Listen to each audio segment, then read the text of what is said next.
Texto de Rubem Alves, A Beleza dos Pássaros em Voo.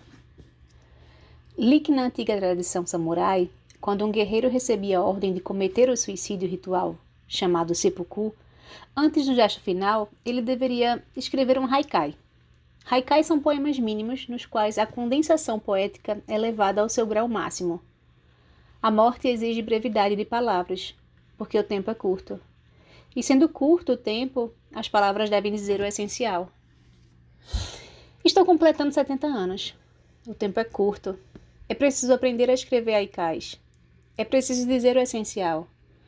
Jorge Luiz Borges, creio que tinha cerca de 67 anos quando escreveu o seguinte: o homem se propõe a tarefa de esboçar o mundo.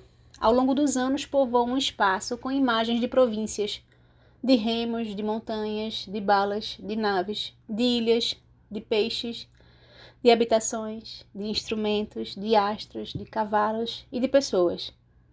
Pouco antes de morrer, descobre que esse paciente labirinto de linhas traça a imagem do seu rosto. Faço minhas as palavras de Borges. Eu falo de crianças, brinquedos, árvores, velhos, amantes, quadros, escolas, crepúsculos, sonatas, rios, flores, filhos, túmulos. Mas não se deixem enganar. Essas entidades, todas elas, traçam as linhas do meu rosto. Tudo o que escrevo é sempre uma meditação sobre mim mesmo. A literatura é um processo de transformações alquímicas. O escritor transforma, ou se preferirem uma palavra em desuso, usada pelos teólogos antigos, o escritor transubstancia sua carne e o seu sangue em palavras e diz aos seus leitores: leiam, comam, bebam. Isso é minha carne, isso é o meu sangue. A experiência literária é um ritual antropofágico. A antropofagia não é gastronomia, é magia. Come-se o corpo de um morto para se apropriar de suas virtudes. Não é esse o objetivo da Eucaristia? Ritual antropofágico supremo? Come-se e bebe-se a carne e o sangue de Cristo para se ficar semelhante a Ele.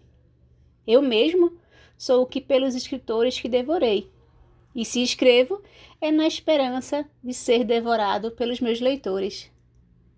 Foi longo o itinerário que segui. Minha infância foi uma infância feliz. Vivi anos de pobreza, morando numa casa de pau a pique, fogão de lenha, noites iluminadas pela luz das lamparinas e das estrelas. Minha mãe trazendo água da mina numa lata. Meu pai trabalhando a enxada e com o machado. Mas não tenho desses anos nenhuma memória triste. As crianças ficam felizes com pouca coisa. Não era preciso dizer os nomes dos deuses, nem eu os sabia. O sagrado aparecia, sem nome, no capim, nos pássaros, nos riachos, na chuva, nas árvores, nas nuvens, nos animais. Isso me dava alegria. Como no paraíso. No paraíso não havia templos. Deus andava pelo jardim, extasiado, dizendo: como é belo, como é belo. A beleza é a face visível de Deus. Menino, o mundo me era divino e sem deuses. Talvez seja essa a razão porque Jesus disse que era preciso que nos tornássemos crianças de novo para ver o paraíso espalhados pela terra. Foi minha mãe quem primeiro me falou de Deus. Ensinou-me a orar, ao ir para a cama. Agora me deito para dormir. Guarda-me, ó Deus, em teu amor. Se eu morrer sem acordar, recebe a minha alma, ó Senhor. Amém. Oração quase haikai.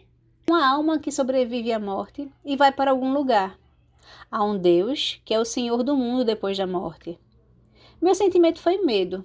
Rompia-se a felicidade paradisíaca. Será o medo o início da religião? Medo da morte. Medo de abandonar este mundo luminoso. Do inferno nunca tive medo.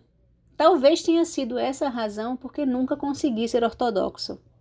pois o fato é que o inferno é a base sobre a qual a teologia cristã se gira sobre essa aguda ponta de ferro chamado inferno. Mesmo quando se faz silêncio sobre ele, é ele quem mantém o peão rodando. Quem está em cima do peão que roda não pode ver a ponta de ferro que torna possível o seu giro. Sem essa ponta, o peão para de girar e cai, pois Cristo não morreu na cruz para nos salvar do inferno, como reza a teologia ortodoxa. Inconscientemente, nunca acreditei em Deus, que ele pudesse lançar uma alma ao inferno por toda a eternidade. É crueldade demais. Eu não admitiria que um homem fizesse isso. Como poderia admitir que Deus o fizesse? E também nunca fui atraído pelas propaladas delícias do céu. Para dizer a verdade, não conheço nenhuma pessoa que esteja ansiosa por deixar as pequenas alegrias desta vida para gozar eternamente a felicidade celestial perfeita. As pessoas religiosas que conheço cuidam bem da saúde, caminham, fazem hidroginástica, controlam o colesterol, a pressão, a glicemia. Elas querem continuar por aqui, não querem partir. Cecília Meirelles, a mais mística das nossas poetas, também não se entusiasmava com a possibilidade de ir para os céus. E dizia, pergunto, se depois que se navega a algum lugar, enfim se chega, o que será talvez mais tarde, nem barcas nem gaivota, somente sobre-humanas companhias. Mário Quintana, levíssimo poeta, explicou a coisa com humor. Um dia, pronto, me acabo, pois seja o que tem de ser. Morrer, o que importa? O diabo é deixar de viver. É assim que me sinto. Como a Cecília, eu amo barcas e gaivotas. Como Mário Quintana, eu que não quero deixar de viver. Sou um ser deste mundo. Esta alegria de viver me faz encontrar Deus a passear pelo jardim ao vento fresco da tarde. Como eu, Deus prefere as delícias deste mundo material às delícias espirituais do céu. É claro que, se ele estivesse feliz nos céus, não teria criado a terra, pois Deus, segundo os teólogos, em virtude de sua perfeição, não pode criar o pior. Faz sempre o melhor. Assim, o paraíso tem de ser o melhor que os céus que já havia. E Deus gostou tanto da terra e de seus jardins que resolveu para ela se mudar em definitivo e se encarnou eternamente. Deus ama a vida sobre a terra, mesmo com a terrível possibilidade de morrer, porque a vida é bela a despeito de tudo, a despeito de... E aí que moram os deuses. E os poetas. Assim canta a Adélia Prado, minha teóloga mais próxima. Louvado sejas, porque a vida é horrível, porque mais é o tempo que eu passo recolhendo os despojos, mais limpo os olhos e o muco do meu nariz, por um canteiro de grama. Desviei-me assim de uma das mais influentes escolas da teologia contemporânea, que, sob a inspiração da espiritualidade do martírio, só tinha olhos para a coroa de espinhos, para os cravos e para as feridas, e não tinha olhos para a flor. Lembro-me de um poeta, de Berthold, a quem muito amo, em que ele diz: que tempos são esses, quando falar de árvores é quase um crime, pois implica silenciar sobre tantas barbaridades. Eu me atrevi a falar sobre as árvores, e fiz silêncio sobre os ossos secos. Isso me condenou a anos de solidão.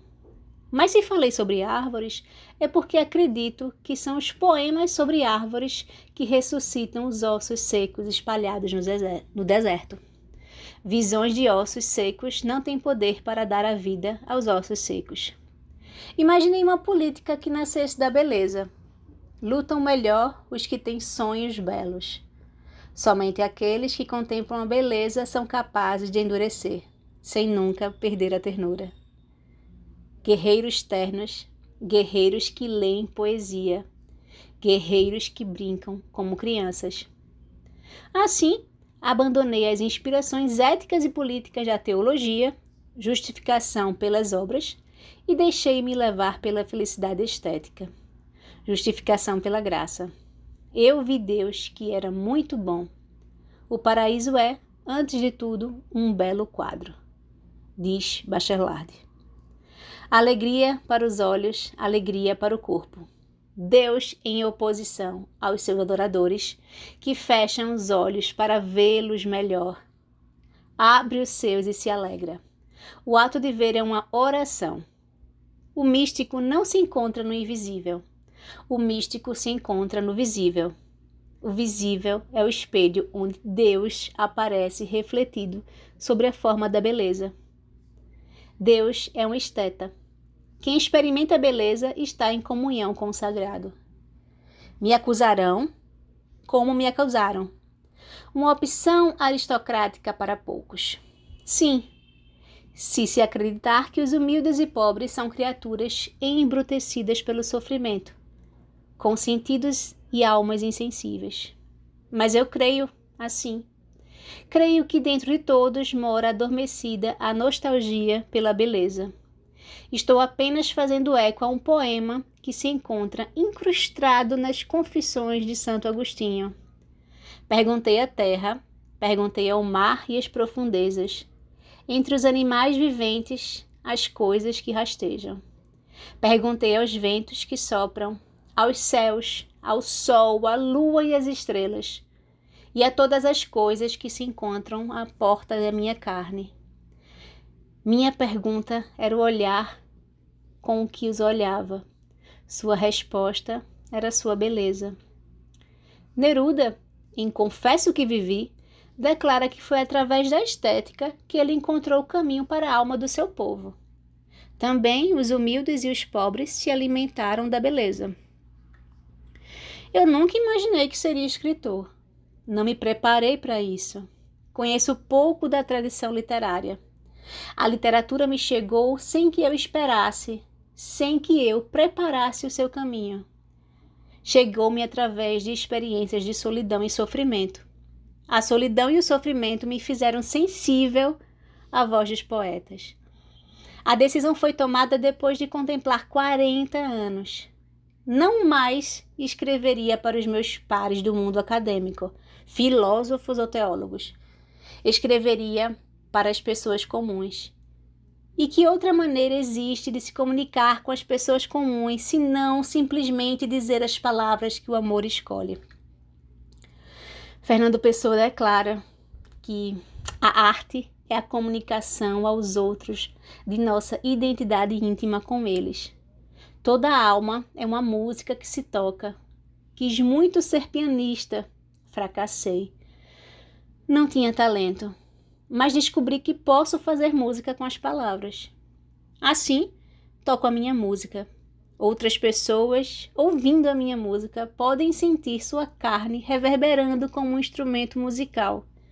Quando isso acontece, sei que não estou só. Se alguém, lendo o que escrevo, sente um movimento na alma, é porque somos iguais. A poesia revela a comunhão. Não escrevo teologia. Como poderia escrever sobre Deus? O que faço é tentar pintar com as palavras as minhas fantasias, imagens modeladas pelo desejo, diante do assombro que é a vida. Se o grande mistério, vez por outra, faz ouvir a música nos interstecícios silenciosos das minhas palavras, isso não é mérito meu, é graça. Esse é o mistério da literatura. A música que se faz ouvir, independente das intenções de quem escreve.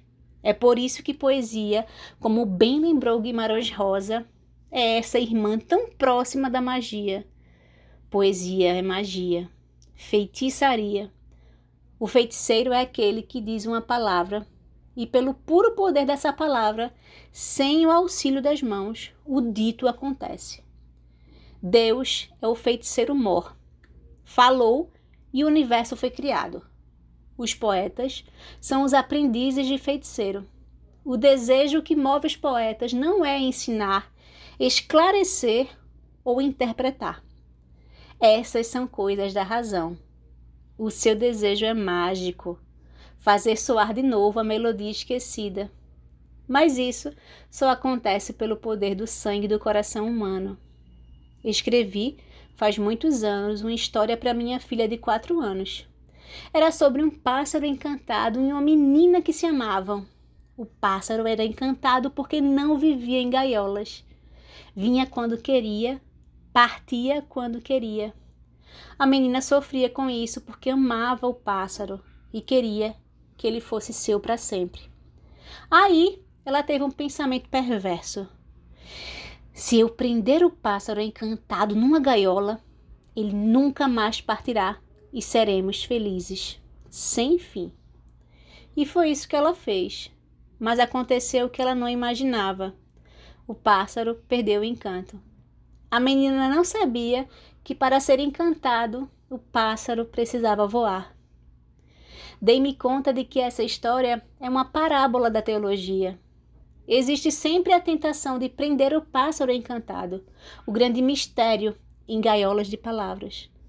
O poeta é aquele que ama o pássaro em voo. O poeta voa com ele e vê as terras desconhecidas a que seu voo leva. Por isso não há nada mais terrível para um poeta que ver um pássaro engaiolado. Daí que ele se dedique hereticamente à tarefa de abrir as portas das gaiolas, para que o pássaro voe. E é para isso que escrevo, pela alegria de ver o pássaro em voo. T.S. Eliot tem um verso em que diz: e ao final de nossas longas explorações, chegaremos finalmente ao lugar de onde partimos, e o conheceremos então pela primeira vez. Somente na velhice nos reencontraremos com a infância, com a nossa infância. Creio que essas coisas que escrevo são uma tentativa de recuperar a felicidade perdida da minha infância. Agora, na velhice, experimento a alegria de ver muitas gaiolas vazias e a alegria de ver os amigos que sorriem comigo ao ver os pássaros em voo. Mas há uma tristeza. Sinto-me como Ravel, que, ao ver aproximar-se o fim, dizia num lamento: mas há tantas músicas esperando ser escritas.